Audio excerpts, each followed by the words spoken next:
Hi folks, I'm Richard Friedman, and welcome to my cartoon Trump Countdown for the week. Today, October 23rd. Here now, the top five cartoons of the week for, again, today, October 23rd. Starting with number 5. I'll first introduce you to the characters in the cartoon to get you acquainted. Here we have Mick Mulvaney doing his press conference. He seems to be the new press agent for the administration. He's acting chief of staff, but he seems to be the permanent representative, the press secretary. He's more permanent at that than I think he is at acting secretary. In any event, here he goes, and here is President Trump watching his performance on, here we go, Trump in real time, reacting to acting White House Chief of Staff Mick Mulvaney admitting that Trump froze nearly $400 million in U.S. security aid to Ukraine, in part due to pressure that country into investigating Democrats' handling of a Democratic National Committee server hacked in the 2016 election. So President Trump has his theory that this server was somehow manipulated by the Ukrainians, and that the Russians really may have not played any role at all, and may have been the whole focus may have been the Ukrainians with this server. So that was hacked from the Democrats. So he is trying to deflect the blame on Russia, and he's using his resources basically here in Mulvaney, and Mulvaney kind of just I guess you could say he dropped the ball, you know, in a way. And here he goes. Here's Mulvaney right here at press conference here, and he says, that's Mick Mulvaney, acting White House Chief of Staff. We do it all the time. Get over it. In other words, this is like standard procedure. And here's President Trump acting out. You know, what I'm hypothecating is that he might have reacted this way. I'm not saying he did, but he might have. My presidency is over. Over it. You blank F ... N Mick No Brainy. You know, he's got a name for everybody. So in this case, he came up with Mick No Brainy, you know, for no brains, you know, for talking that way. In other words, he basically, Mr. Mulvaney kind of acknowledged, admitted that this was in good part, consideration before the money for defense was handed over to the Ukrainians, that they had to kind of get onto this caper of this hacked server. And so that was like the link to this whole plot here of trying to deflect from the Russians. So I don't know what's going to happen with Mr. Mulvaney, but I don't think he's going to have much of a career as a press secretary in the Trump administration. He may hang in there as acting chief of staff, you know, but I don't think he's going to have too much of a future in his role as doing press conferences for the president, you know. So that's that cartoon. That's number 5. Number 4 is here are the characters. We'll start off with Russian President Putin, President Assad of Syria, and President Trump. Now here we go with the introduction here. Trump calls Turkish ceasefire and some kind of safe zone still not clear since U.S. ground troops will not enforce it. So I can imagine a safe zone in Syria where the U.S. troops are not enforcing it. I don't know how safe it's going to be, and we sure did find out. Okay, will not enforce it in the northeastern Syria, an amazing outcome. He calls it an amazing outcome. As Turkey's foreign minister says, we will pause the operation for 120 hours in order for the terrorists to leave the safe zone. In other words, to a good extent, in actuality, it did hold, but there were infractions and there were problems, but for to the greatest extent, it did hold, actually. That they say, we will only stop the operation if our conditions are met.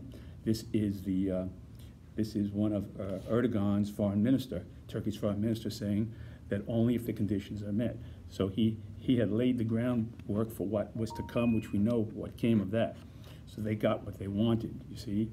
And so we'll go on. That's future cartoons to come down the road in a few minutes. Turkey defines the terrorists as the Kurdish-led democratic forces, you see, the SDF, who helped the U.S. defeat ISIS. So in other words, here's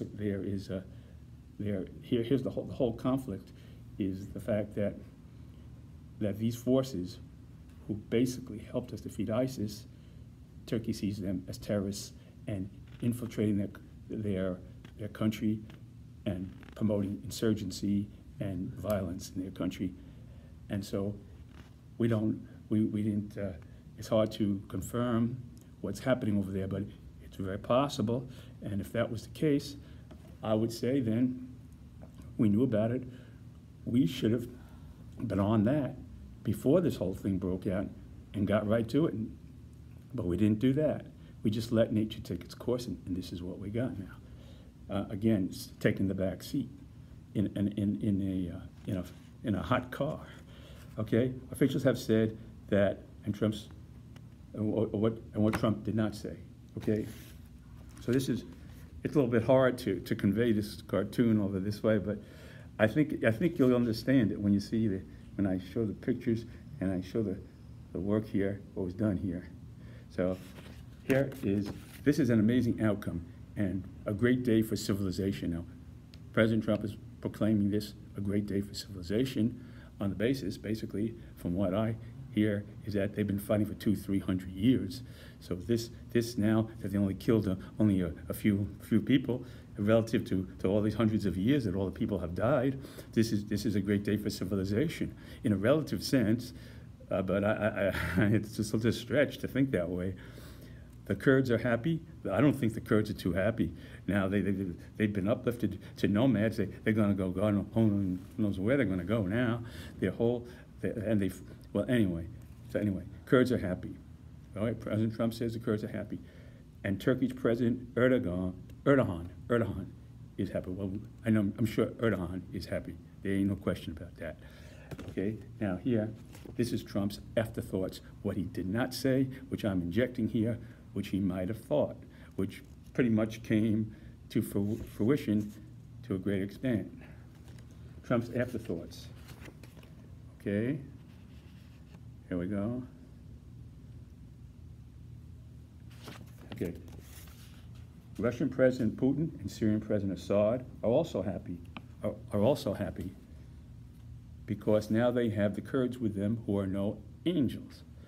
So basically, what we have here is a situation, what's come of this whole thing is that Putin has called the shots here, along with the president of Turkey, and they're very happy. And Assad here got back a lot of land that the Kurds had in that northern section of Syria.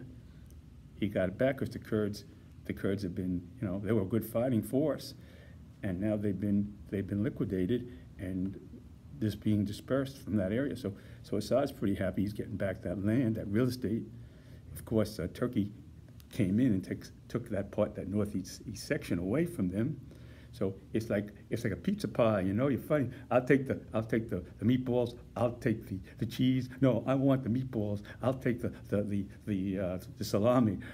That's what it was like. Must have been like to have been there when all this negotiation was going on between Erdogan and Putin, I suspect. But they came to a deal, and they each got what they wanted. Part of the pizza pie, which was northern Syria, that stretch of land there in the northeastern section that borders on Turkey, and Assad got back some real estate that he lost to the Kurds, and he's got his pal the Russian President Putin supporting him. And so, and Putin's happy. He's got his little place of real estate there, So, everybody's happy, according to President Trump. All right, now, cartoon number 3. Here are the stars of this one. We go to, again, Mick Mulvaney here, and here we have Mike Wallace, and here we have President Trump acting as a hospitality executive in this role here. So I did a cartoon about this interview that Mick Mulvaney, acting White House Chief of Staff, did with Wallace here, Fox News Sunday, and here's how, taking a look at that, and here's how it goes. Okay. Acting White House Chief of Staff, Mick Mulvaney, appearing on Fox News Sunday with Chris Wallace, talks about Trump's just announced decision not to hold next year's Group of 7 conference in his Doral, Florida golf resort. What Mulvaney said and the thoughts he held back this time. He was more restrained to maybe have been more restrained, held that additional thoughts he might have had that he didn't say. What he said was no bargain for President Trump, but here it goes. Here's Mick Mulvaney. Now, Mick Mulvaney is stating here that, he goes on to state, at the end of the day, the president, meaning he, still considers himself to be in the hospitality business. Okay, and then you say here, and then here comes Mike Wallace, and Mike Wallace says, you say he considers himself in the hospitality business? He's the President of the United States. And then this is me injecting to what Mulvaney didn't say, but he might have been thinking. So he held back a little bit, maybe. He goes, this is me injecting myself into his thoughts of what he held back, Mick Mulvaney. He considers being president his part-time job. And then he's thinking about, here's President Trump in his role in the hospitality business. And President Trump here has a tuxedo on with a tie and a little flower there, or whatever. And he's saying, tonight the filet mignon is fantastic. But for starters, I would first have the awesome Guerrieri Popovs. See? So he's playing a role as in the hospitality area of his business. Okay? There. Okay. Okay. Now, here is another cartoon. Introduce you to the characters here.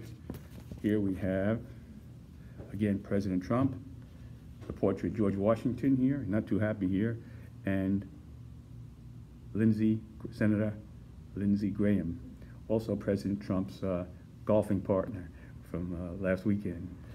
Okay, now, here goes the cartoon. They're in the Oval Office, and they're talking, and Lindsey is coming to him, because Lindsey had been very vocal here about being upset about us withdrawing, and he was talking it up, just like he talked up about things he said about President Trump that weren't too flattering when he was running against him. That he did the same flip-flop when he went again. He does more flip-flops than an acrobat. You know, he should get a job in a circus somewhere for all the flip-flops that he can do. You know, the Lindsey Graham circus of stars. You know, because he can sure flip-flop. Here he goes. So Lindsey. So here it is. Here is President Trump greeting Lindsey as he comes into the Oval Office to discuss things with him. Okay, Lindsey, I heard you on fake news, MSNBC, and CNN. What's up? More impeach, S-H-I-T, more impeach, and then Lindsey says, Mr. President, Lindsey, here's Lindsey. Okay, here he is.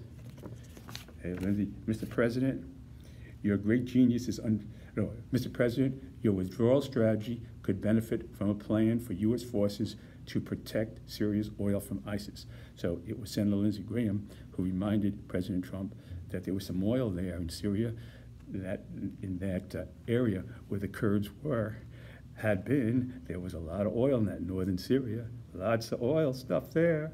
So they were concerned. Lindsey, and then I'm sure President Trump says,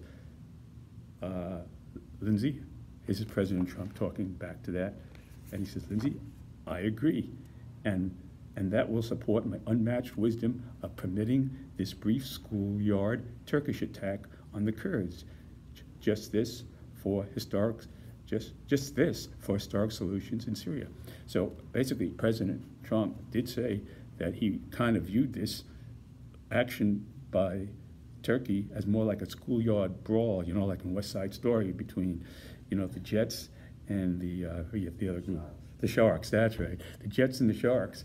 So he sees this as a Jet-Shark situation, like in West Side Story, where you get a few knives here and there, a few jabs, and then you break up the fight, and then everybody goes home, and then the police come and they settle the thing, and everybody goes home happy. But this was no brawl in the schoolyard brawl.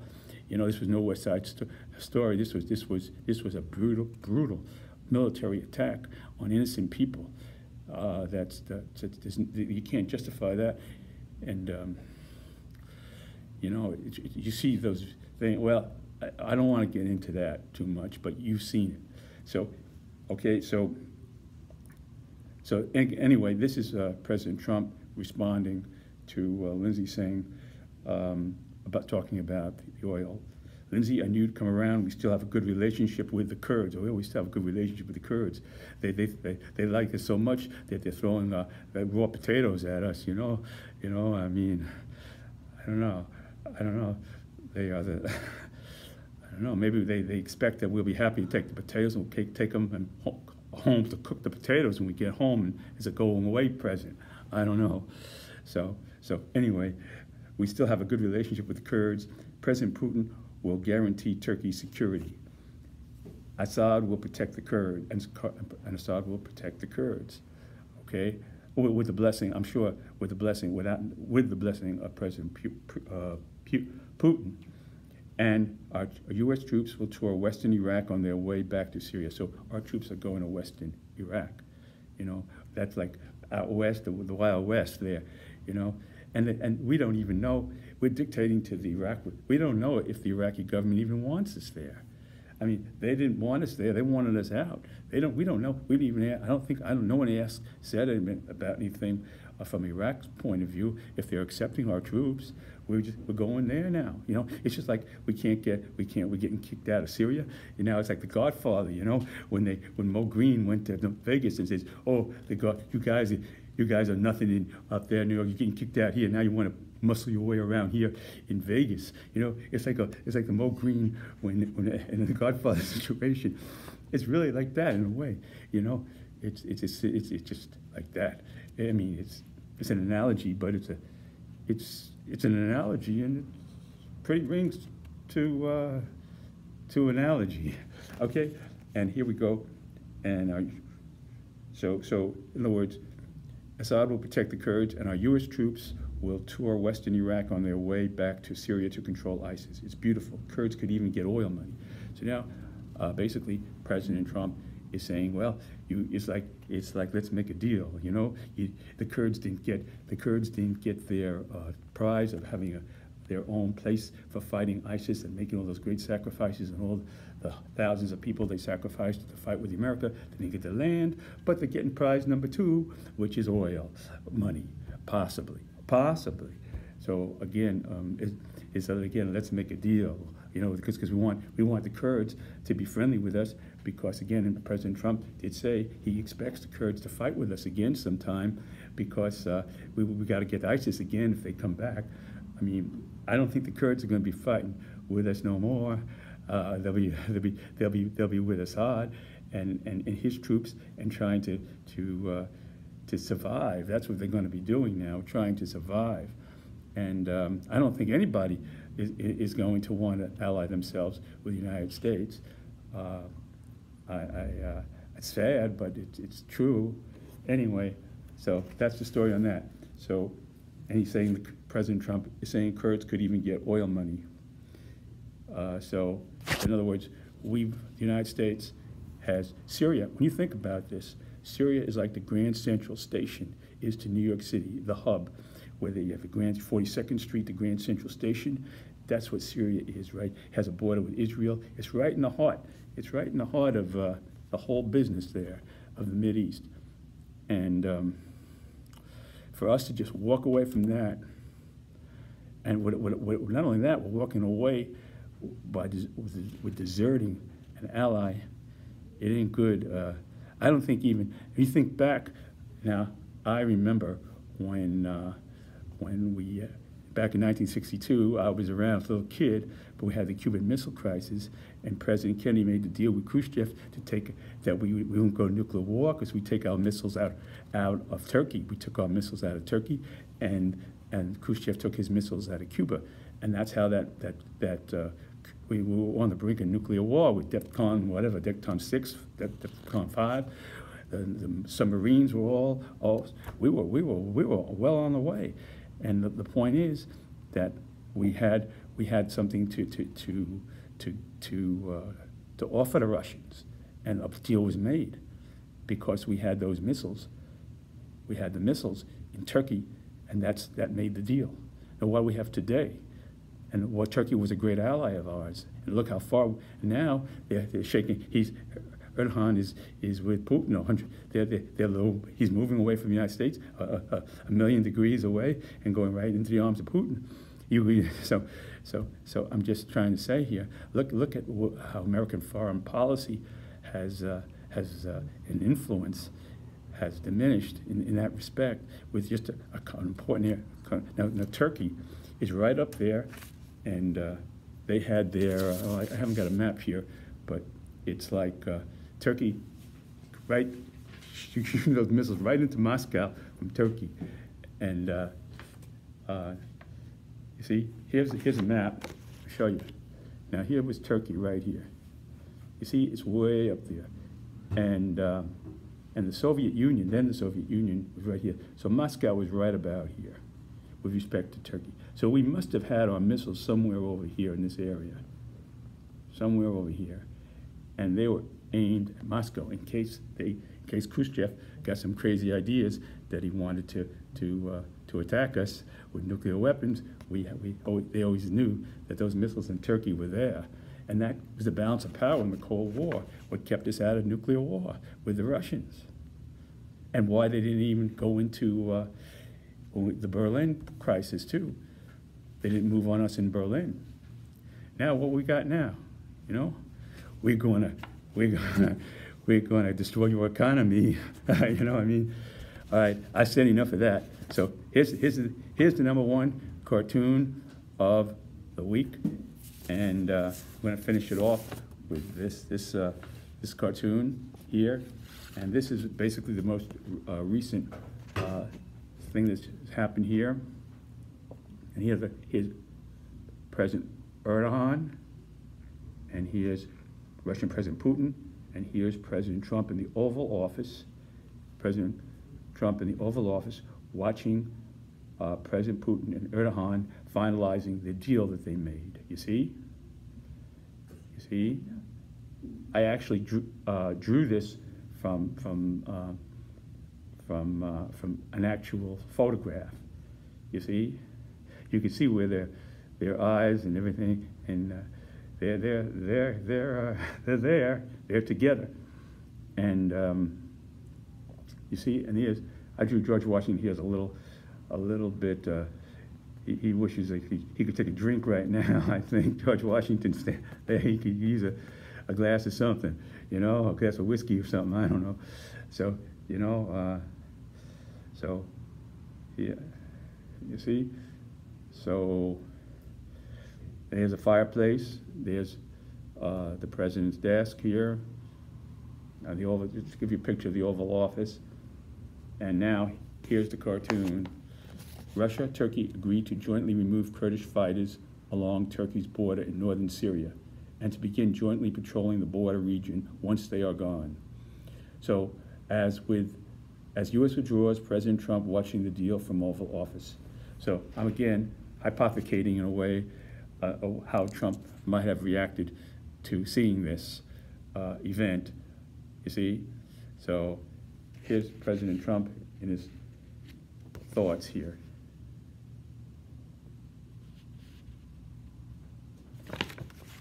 I did this fantastic peace deal. I brought these two great leaders together. It was all my unmatched wisdom.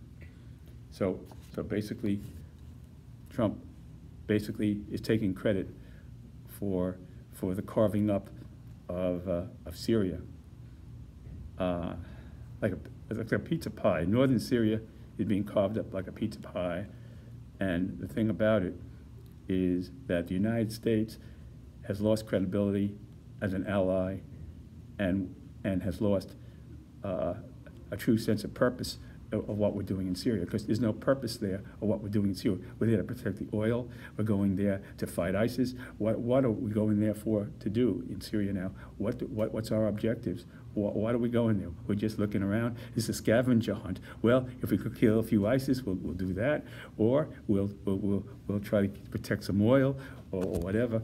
So, or we'll give the oil we protect. We'll justify it by giving it to the Kurds, and maybe the Kurds will start feeling better about all the people they lost if they get some oil money.